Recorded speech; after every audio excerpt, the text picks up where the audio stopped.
Hi ළමයි මම අද මේ වීඩියෝ එකෙන් කතා කරන්නේ අපි බබාලට පාවිච්චි කරන ඩයපර්ස්. අපි ලංකාවේදී ගොඩක් අය පාවිච්චි කරන්නේ පැම්පර්ස් කියලා. අපි කිව්වොත් හරිම වචනේ ඩයපර්ස් තමයි. පැම්පර්ස් කියන්නේ ඩයපර්ස් වලම වර්ගයක්, බ්‍රෑන්ඩ් එකක්. එතකොට අපි අද මේ වීඩියෝ එකෙන් බබාලට පාවිච්චි කරන ඩයපර්ස් ගැන කතා කරමු.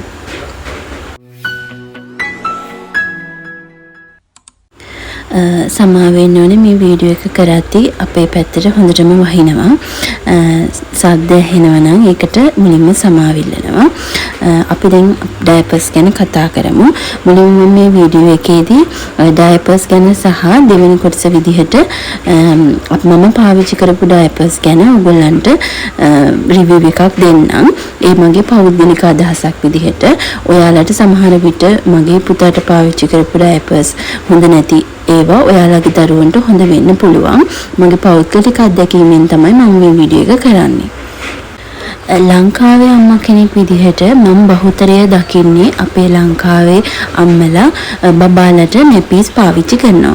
එතකොට දැන් ටිකක් මේ සමාජයේ වර්තමාන තත්ත්වය අනුව සමහර අම්මලා ගමනක් බිමනක් යනකොට ඩයපර් එකක් පාවිච්චි කරනවා. නැත්නම් සමහර අම්මලා ඉන්නවා daily 24 hours බබාට ඩයපර්ස් යූස් කරනවා. එතකොට අපි පිටරටක දරුවෝ දැක්කොත් ඒගොල්ලෝ 24 hours ඉන්නේ ඩයපර් එකකින්. අපේ ලංකාවේ වැඩිහිටියෝ අතර මතයක් තියෙනවා ඩයපර්ස් ඇඳුවාම රෑෂස් එනවා සහ ඒකට කකුල් බකල් වෙනවා ළමයින්ගේ කියන එක ගැන. මම පෞද්ගලිකව ඩයපර්ස් පුතාට 24 hours පාවිච්චි කරලා තියෙනවා.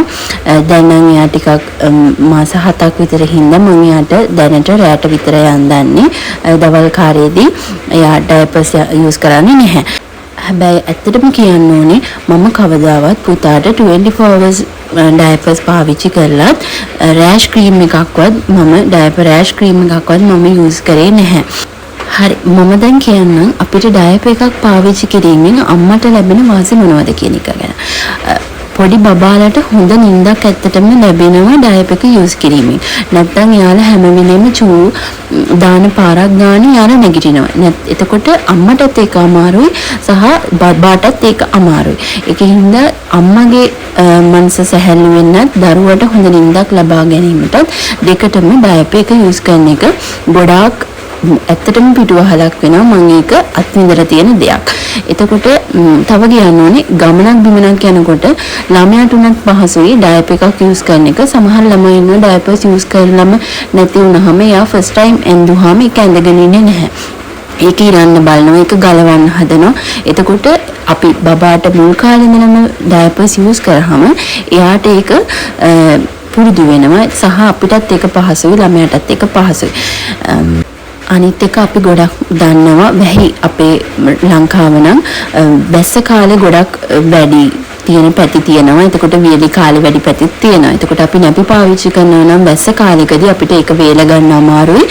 ඒක හින්දා අපිට ඩයපර් එකට ඒ කාලෙදී හරි බබාව දාලා තියන්න නම් එයා හුරු වෙලා ඉන්න ඕනේ. ඒක හින්දා මේ ගොඩක් තැන්වලදී අපිට ඩයපර් එක යූස් කරන එකෙන් ඇඩ්වාන්ටේජස් තියෙනවා.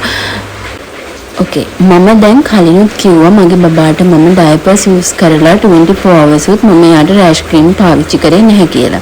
ඒකට පළවෙනිම දේ තමයි මම ඩයපර් එක යූස් කරනකොට එයාට හරි විදිහට ඩයපර් එක යූස් කරා. අපි හරි විදිහට හරි සයිස් එකෙන් ඩයපර් එක යූස් කරන්නේ නැති හින්දා තමයි ගොඩක් මේ වගේ ප්‍රශ්න වලට අපිට මුහුණ දෙන්න වෙන්නේ. ඒකෙන් හින්දා ඔයගොල්ලන්ට හරිම ඩයපර් එක ඉස්සෙල්ලම තෝරගන්න සහ බබාට හරියනම සූට් වෙනම සයිස් එකකින් එක තෝරගන්න. මම අපේ බබාට ඔයගොල්ලෝ දන්නවා ඩයපර්ස් ටයිප් දෙකක් තියෙනවා. අලවෙන ටේප් ටයිප් එක තියෙනවා සහ අර පෑන් ටයිප් එක තියෙනවා. මට ගොඩක් ඒ දෙකෙන්ම සූට් උනේ මේ ටේප් ටයිප් එක. අර පෑන් ටයිප් එක මට හරි ගියේ නැහැ. ඒකෙන් හින්දා මම ටේප් එකට තමයි බබා ඉපදිච්ච දවස්වල ඉඳලම මම ටේප් ටයිප් එක තමයි පාවිච්චි කරේ. අනික අපේ අම්මලා ගොඩක් අය පෑන් ටයිප් එකක් පාවිච්චි කරනවා මම දැකලා තියෙනවා. පෑන් ටයිප් එක අපි පොඩි බබාලට අඳ ගන්න අමාරුයි සහ ගලවනකොට අපි අර පෑන් ටයිප් එක දෙපැත්ත ඉරලා තමයි ගලවන්න ඕනේ. කලිසම මෙහෙම පල්ලෙහාටම පාත් කරාම යාට අමාරුයි. අපි දෙපැත්ත ඉරලා තමයි පෑන්ට් එක ගලවන්න ඕනේ. ඒත් මම ඒ පෑන්ට් ටයිප් එකට ආස නැහැ. මම ටයිප් එක තමයි තෝරගත්තේ. අනිත් දේ අපි ගොඩක් හොඳයි දරුවට ඩයපර් ෆ්‍රී ටයිම් එකක් තියෙනවා නම් කියන්නේ ඩයපර්ස් නැතුව ටිකක් වෙලා එයාට නිකන් ඉන්න තියෙන ටයිම් එකක් තියෙනවා නම් හොඳයි. එතකොට එයාට ඒක ගොඩක් අර රෑෂස් හැදෙන්නේ නැති වෙන එකට බලපානවා ඒක. එහෙම ටයිම් එකක් තියාගන්න ඕගොල්ලෝ. ඊට පස්සේ දේ තමයි අපි හරි සයිස් එකෙන් ඩයපර් එක තෝරගන්න ඕනේ. සහ ඕගොල්ලන්ට ඩයපර්ස් යූස් කරාම තමයි ඒක ඔයාට ගැලපෙනවද කියලා තේරෙන්නේ. දැන් මම යූස් කරපු බ්‍රෑන්ඩ් එක සමහර විට තව බබෙක්ට හරි නොයන්න පුළුවන්. ඒක හින්දා ඔයගොල්ලෝ යූස් කරලා බලලාමයි හරි ඩයපර් එක තෝරගන්න ඕනේ. අනිත් දේ කියන්න ඕනේ අපේ දැන් තියෙන ඩයපර්ස් වල ඔයගොල්ලෝ දන්නවා මේ වගේ වෙට්නස් ඉන්ඩිකේටර් එකක් තියෙනවා. ඒ වෙට්නස් ඉන්ඩිකේටර් එක පාට වෙනස් වුනහම ඩයපර් එක චේන්ජ් කරන්න. නැත්තම් ඔයගොල්ලන්ට ඒක දැන් සමහර ළමයි ඉන්නවා ඩයපර් එක හුරු නැති වුනහම ඩයපර් එක ඇඳුවාම ඒගොල්ලෝ ඒක චූ කරන්නේ නැහැ. එතකොට ඔයාලට ටයිම් එක බලලා ඩයපර් එක චේන්ජ් කරන්න පුළුවන්. එතකොට සාමාන්‍යයෙන් අඩුම ගානේ පැය 4කටවත් පාරක් වත් 4කට 5කටවත් පාරක් පහකින් නැති නම් හොඳයි. අපි අර ළඟ ඩයපර් එක චේන්ජ් කරනවා නම් ගොඩක් හොඳයි.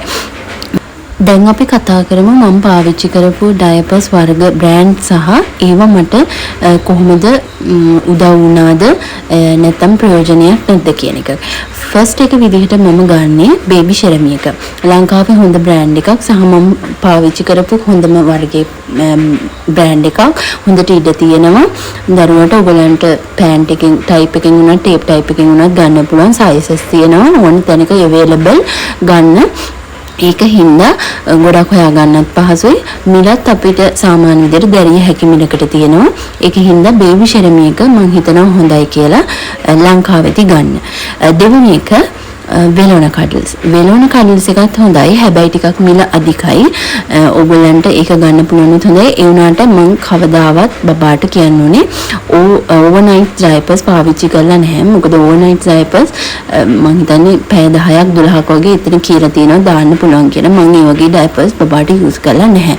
ඒතර මම වෙලෝන එකේ තමයි ඕවර්නයිට් එක දැකලා තියෙන්නේ. මම ඕවර්නයිට් එක යූස් කරලත් නැහැ. මම ඒ වුණාට වෙලෝනේ කඩල එක යූස් කරලා තියෙනවා. හොඳයි ඩයපර් එක ඉඩ තියෙනවා. උරා ගැනීමත් හොඳයි. බට් ටිකක් මිලින් අධිකයි ඒ ඩයපර් එක. ඊට පස්සේ මම යූස් කරාම කියුට් බේබි කියන එක. මට මේක හම්බෙන් පෙටාවලදී තමයි හම්බුනේ. මම බඩු වගේක් ගන්න ගියාම මේ කඩේ කෙනෙක් මට මේක දුන්නා. එතකොට මම අරන් යූස් කරා. මේක ඇත්තටම ගාණත් අඩුයි. සහ ඉඩක් තියෙනවා. උරා ගැනීමත් හොඳයි. මම රැට අන්දන්නෙත් මේක.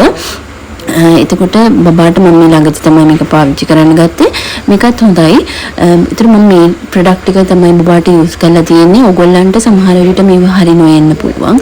ඔයාලගේ බබාට යූස් කරන තව මොකක් හරි හොඳ ප්‍රොඩක්ට් එකක් තියෙනවා නම් මේ වීඩියෝ එකට කමෙන්ට් කරන්න. එතකොට අපේ අම්මලාට බලා ගන්න එක පුළුවන් ප්‍රයෝජනවත් වෙයි.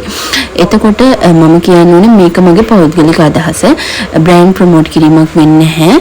මම පාවිච්චි කරපු දේවල් වලින් තමයි මම මේක කිව්වේ. සමහන් ආයේ ඉඳලා හිට පාවිච්චි කරලා තියෙනවා කීල්ස් එකේ ඩයපර් එක.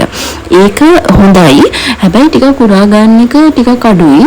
ටිකක් ලීක් වෙන්න බලනවා. ඒක හින්දා මම මේක කොහේ හරි යනකොට මේ තමයි මම යූස් කරලා තියෙන්නේ. ඊට අමතරව මම දෙපාරක් විතර යූස් කරලා තියෙනවා ගෙදරදී. ඒක හොඳයි. අර උරා ගැනීම පොඩි කාලයකදී නම් අපිට ඒක සුදුසුයි. අර ලොකු මේ රැට අන්දන්න එහෙම වගේ නම් දරුවට ඒක සුදුසු නැහැ කියලා තමයි මම හොයන්නේ හිතන්නේ. හැබැයි ඒක අපිට දැරිය හැකි මිලකට ගන්න පුළුවන් කීල්ස් එකෙන්. එතකොට මේ ටික තමයි මට ඇත්තටම මම පාවිච්චි කරලා තියෙන ඩයපර්ස් ටික. එතකොට ඔයාලගේ බබාට සමහරට මේක හරියන්න සූට් වෙන්නේ නැති වෙන්න පුළුවන්. එතකොට ඔයත් ඩයපර්ස් පාවිච්චි කරලාද මම බබාට හරියන එක, බබාගේ ස්කින් එකට හරියන එක, බබාගේ සයිස් එකට හරියන එක තෝරගන්න ඕනේ. ඕකේ අම්මලා එහෙනම් මට මේ දැන් මේ වීඩියෝ එකෙන් මම ඩයපර්ස් ගැන කතා කරේ. ඔයගොල්ලන්ටත් මොන හරි ප්‍රශ්න තියෙනවා නම් මේ වීඩියෝ එක සම්බන්ධයෙන් ඔයගොල්ලන්ට යටින් කමෙන්ට් එකක් දාන්න පුළුවන්. මම ඒකට රිප්ලයි එකක් දාන්නම්. එහෙනම් සුබ දවසක් හැමෝටම ස්තුතියි.